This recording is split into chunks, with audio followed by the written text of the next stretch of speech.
शरणं गच्छामि। सम्मानित साथियों, नमो बुद्धाय, जय भीम। आज के अम्बेडकर संदेश में आपका हार्दिक स्वागत है। आज के अम्बेडकर संदेश में हम बात करेंगे भारत में जाति प्रथा। इसी विषय को लेकर जाति की परिभाषा क्या है और उसका विश्लेषण भी करेंगे। आखिर क्या होती है जाति, किसे कहते हैं जाति, और जाति व्यवस्था के क्या नुकसान है, जाति व्यवस्था की क्या विशेषता होती है। भारत में जाति व्यवस्था का विश्लेषण बाबा साहब की नज़रों में क्या है, वो विश्लेषण भी आज हम आपके समक्ष प्रस्तुत करेंगे। तो आइए सबसे पहले हम जाति की परिभाषाएं जान लेते हैं। कुछ ऐसे समाजशास्त्री हैं जिन्होंने जाति की परिभाषा सटीक ढंग से दी है। हम सबसे पहले उन परिभाषाओं को जानेंगे। सम्मानित साथियों, इस तरह से यानी कि आप मान के चलते हैं कि आप समाजशास्त्र के एक विद्यार्थी के रूप में आज का वीडियो ये अंत तक वॉच करेंगे, तो निश्चित तौर पर आपको ये विषय रुचिकर लगेगा। जनरली तौर पर इस विषय को काफ़ी डिफ़िकल्ट माना जाता है, लेकिन अगर आप एज ए विद्यार्थी सीखने के दृष्टिकोण से आज का अम्बेडकर संदेश अंत तक वॉच करते हैं तो निश्चित ही आपको रुचिकर लगने वाला है।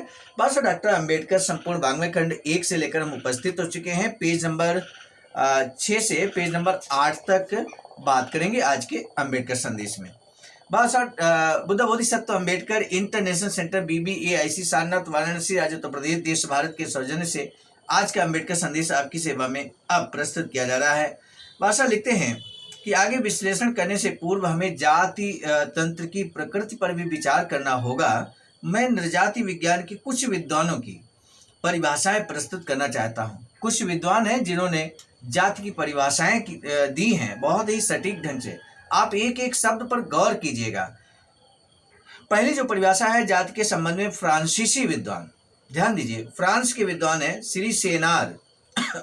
उनका सिद्धांत है कि तीव्र वंशानुगत आधार पर घनिष्ठ सहयोग, विशिष्ट पारंपरिक और स्वतंत्र संगठनों से युक्त, जिसमें एक मुखिया और पंचायत हो, उसकी समय समय पर बैठकें होती हों, कुछ उत्सवों पर मेले हों, एक सा व्यवसाय हो जिसका विशिष्ट संबंध रोटी बेटी व्यवहार से और समारोह अपमिश्रण से हो, और इसके सदस्य उसके अधिकार क्षेत्र से विनियमित होते हों, जिसका प्रभाव लचीला हो पर जो संबद्ध समुदाय पर प्रतिबंध और दंड लागू करने में सक्षम हो, और सबसे बढ़कर समूह से अपरिवर्तनीय।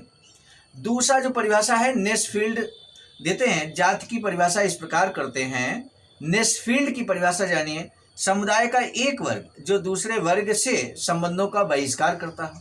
समुदाय का एक वर्ग जो दूसरे वर्गों से संबंधों का बहिष्कार करता हो और अपने संप्रदाय को छोड़कर एक दूसरे के साथ शादी व्यवहार तथा खान पान से परहेज करता हो।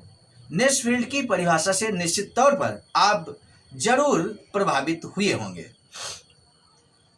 तीसरी परिभाषा यहाँ पर सर एच रिजले के अनुसार, जाति का अर्थ है परिवारों का या परिवार समूहों का संगठन जिसका साझा नाम हो, जो किसी खास पेशे से संबंध हो, जो एक से पौराणिक पूर्वजों पितरों के वंशज होने का दावा करता हो, एक जैसा व्यवसाय अपनाने पर बल देता हो और सजातीय समुदाय का हामी हो।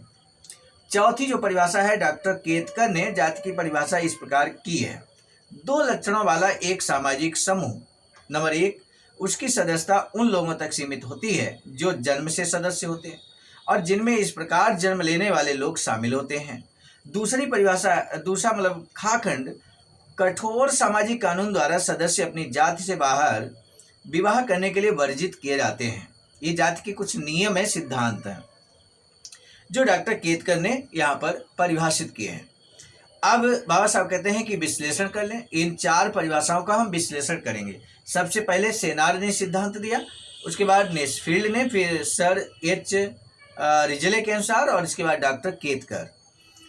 भाषा लिखते हैं कि हमारे लिए इन परिभाषाओं की समीक्षा अति आवश्यक है। ये स्पष्ट है कि अलग अलग देखने पर 3 विद्वानों की परिभाषाओं में बहुत कुछ बातें हैं या बहुत कम तत्व हैं। अकेले देखने में कोई भी परिभाषा पूर्ण नहीं लगती है और मूल भाव किसी में भी नहीं है मूल भाव। उन सब ने एक भूल की है कि उन्होंने जाति को एक स्वतंत्र तत्व माना है, उसे समग्र तंत्र के एक अंग के रूप में नहीं लिया है, और फिर भी सारी परिभाषाएं एक दूसरे की पूरक हैं।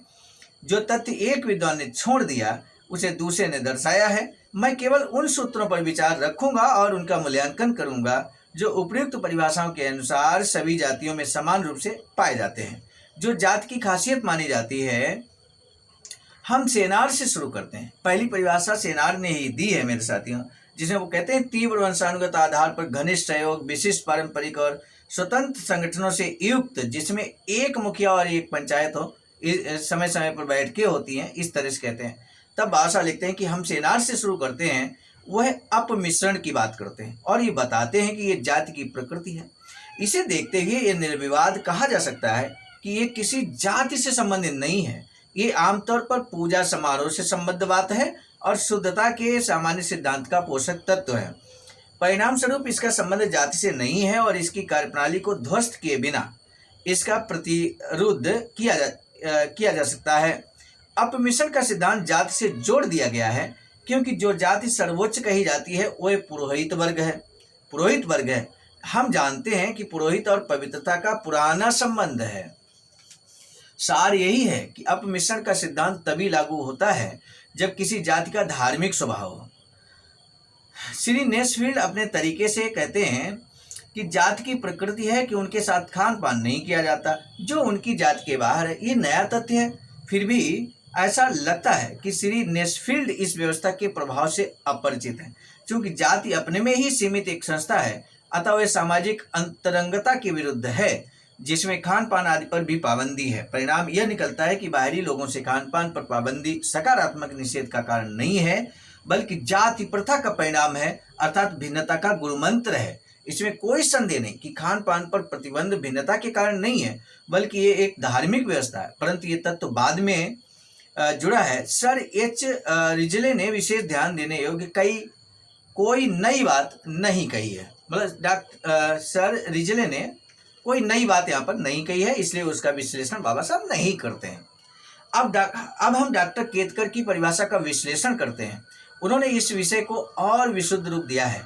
केवल यही बात नहीं है कि वह भारत के निवासी हैं, बल्कि उन्होंने विवेचनात्मक और पैनी दृष्टि से निष्पक्ष राय दी है। जो जाति प्रथा के बारे में उनके अध्ययन के कारण हुआ, उनकी परिभाषा विचारणीय है, क्योंकि उन्होंने जाति तंत्र का विश्लेषण जाति प्रथा के आधार पर किया है और अपना ध्यान केवल उन्हीं लक्षणों तक केंद्रित रखा है जो जाति प्रथा के अंतर्गत जाति के अस्तित्व में अनिवार्य है। उन्होंने फालतू बातों की ठीक अवहेलना की है जो गौर और क्षणिक है। उनकी परिभाषा के बारे में ये कहा जा सकता है कि उनके विचारों में कहीं थोड़ी भ्रांति है, वैसे उनमें विशुद्धता और स्पष्टता है। वो रोटी बेटी के व्यवहार में भेदभाव की बात कहते हैं। मेरा कहना है कि मूल बात एक ही है, रोटी से भी परहेज है और बेटी व्यवहार से भी। पर डॉक्टर केतकर ने बताया है कि ये हैं एक ही सिक्के के दो पहलू। यदि आप बेटी व्यवहार पर पाबंदी लगाते हैं तो इसका अर्थ हुआ कि आप परिधि संकुचित कर लेते हैं। इस प्रकार ये दोनों लक्षण एक ही पदक के मुख्य भाग तथा पृष्ठ भाग हैं। जाति तंत्र के इस समीक्षात्मक मूल्यांकन से इसमें कोई संदेह नहीं रह जाता कि सजातीय विवाह का निषेध या ऐसे विवाह का न पाया जाना ही जाति प्रथा का मूल है। परंतु अमूर्त नृविज्ञान के आधार पर कुछ लोग इस बात को नकार सकते हैं, क्योंकि सजातीय विवाह के पक्षधर वर्ग जातीय समस्या बढ़ाए बिना ऐसा कर सकते हैं। सामान्यतः ये संभव है, क्योंकि यह एक मूर्त सत्य है कि सजातीय विवाह समर्थक समाज सांस्कृतिक रूप से भिन्न रहकर अलग बस्तियों में बस सकता है, जहां एक दूसरे से कोई मतलब ना हो। इस बारे में एक युक्त संगत उदाहरण दिया जा सकता है कि अमेरिकन भारतीयों के नाम से विख्यात निग्रो समुदाय और गोरों के विभिन्न कबीले अमेरिका में मौजूद हैं, परंतु हमें इस संबंध में भ्रांति नहीं रहनी चाहिए कि भारत में स्थिति भिन्न है। जैसा कि पहले कहा जा चुका है, भारत में सजातीय प्रथा है। भारत के विभिन्न प्रजातियां कुछ खास क्षेत्रों में निवास करती हैं और उनका आपस में मेल जोल है तथा उनमें सांस्कृतिक एकता है, जो सजातीय समाज का एकमात्र मापदंड है। ऐसी सजातीयता को आधार मानने से जाति प्रथा एक नई समस्या का रूप धारण कर सकती है, जो केवल सजातीय विवाह समर्थक समाज या कबीलों से अलग स्थिति है। भारत में जाति प्रथा का अर्थ है समाज को कृत्रिम हिस्सों में विभाजित करना, जो रीति रिवाजों और शादी व्यवहार की भिन्नताओं से बंधे हों। परिणाम स्पष्ट है कि सजातीय विवाह एकमात्र लक्षण है जो जाति प्रथा की विशेषता है, और यदि हम ये जताने में सफल हो जाएं कि सजातीय विवाह ही क्यों होते हैं, तो हम व्यवहारिक रूप से ये साबित कर सकते हैं कि जातियों की उत्पत्ति कैसे हुई और इनका ताना बाना क्या है। सामान्य साथियों, सजातीय विवाह को लेकर यहाँ बहुत बड़ी बात बाबा साहब कहते हैं, हमें देखना होगा कि सजातीय विवाह प्रथा क्यों शुरू हुई, क्यों होती है, और यदि ऐसा हम विश्लेषण अध्ययन सही से कर लेते हैं तो जाति प्रथा के मूल में हम जा सकेंगे। तो बाबा साहब अगले अम्बेडकर संदेश में सामान्य साथियों हम रखेंगे कि आखिर सजातीय विवाह को जाति प्रथा की जड़ क्यों माना गया है, और खासकर बाबा साहब ने सजातीय विवाह को जाति प्रथा की जड़ माना है। इसको लेकर अगले अम्बेडकर संदेश तक आपको इंतजार करना होगा। हम लेकर उपस्थित होंगे जल्द ही अगला अम्बेडकर संदेश, कल सुबह 5 बजे। आज के अम्बेडकर संदेश को यहाँ पर रोकने से पहले आपसे निवेदन है कि चैनल को बेल आइकन के साथ सब्सक्राइब कर लीजिए। इसके बाद यदि आपको ये ऐतिहासिक जो बातें बाबा साहब की हैं जन जन तक पहुँचाने की ललक है, उत्कंठा है, तो जरूर आपको इस अम्बेडकर संदेश को शेयर कर देना चाहिए। सामान्य साथियों, इसी निवेदन और आह्वान के साथ दीजिए इजाजत। आप सभी को सादर नमो बुद्धाय, जय भीम।